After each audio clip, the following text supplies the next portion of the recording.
Today we dive almost for relaxation. Today we can put the scuba on and unceremoniously dive into any reservoir we like. Of course, all that started not that easy. From the very beginning of diving, the ancient Greeks used the thin reeds to breathe through them. They swam up to the ships and sank the Romans' galleys. Nowadays there are special divers.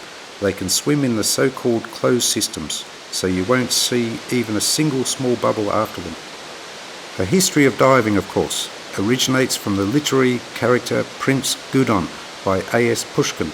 He was hermetically packed into the barrel, and this barrel carried him up to some Bayan island, where he actually scrambled out of there. But to be serious, from 1535, Guglielmo di Loreno built the thing which is regarded to be the first diving bell. It represented a sphere which was made of a urinary bladder of a goat, which was filled with air. So with this thing the diver went underwater and passed some distance while breathing the air which was in that sphere. So that's it. Well, later on the events developed, of course, in a more technological way. In 1650, Von Geary built the first effective air pump, and in 1667 Robert Bell found a gas bladder in the viper's eye, and that was the first registered case of a caisson disease.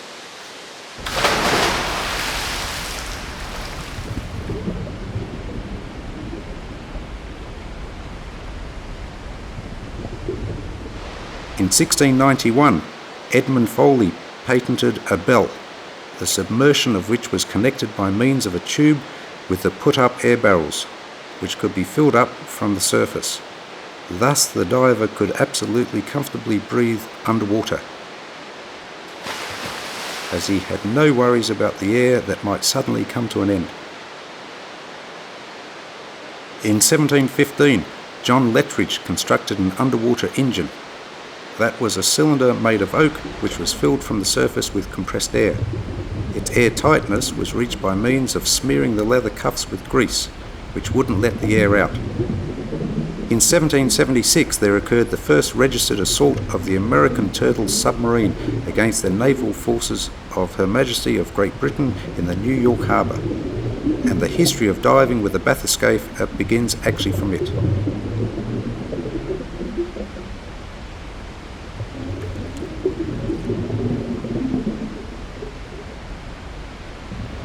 It was as early as in 1788 when John Smith improved the diving bell, and in 1823 Charles Anthony Deane patented the anti-smoke helmet for the fireman. This helmet was also used for underwater submersions. There was a hose with a counterweight which was hung under the helmet. In that way the man could be underwater as long as he needed.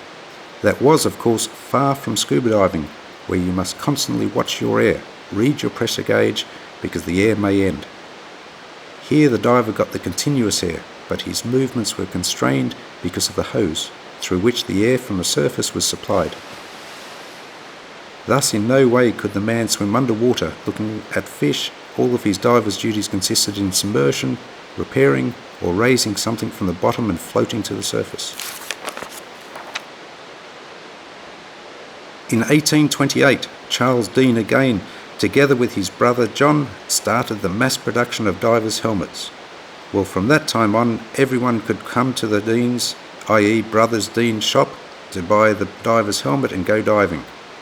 From that moment, the people could just buy the underwater equipment in the shop and then go diving and examining the underwater world. However, it is considered that the history of diving originates from the invention of a self-contained breathing apparatus which was devised in 1942 by Jacques Yves Cousteau.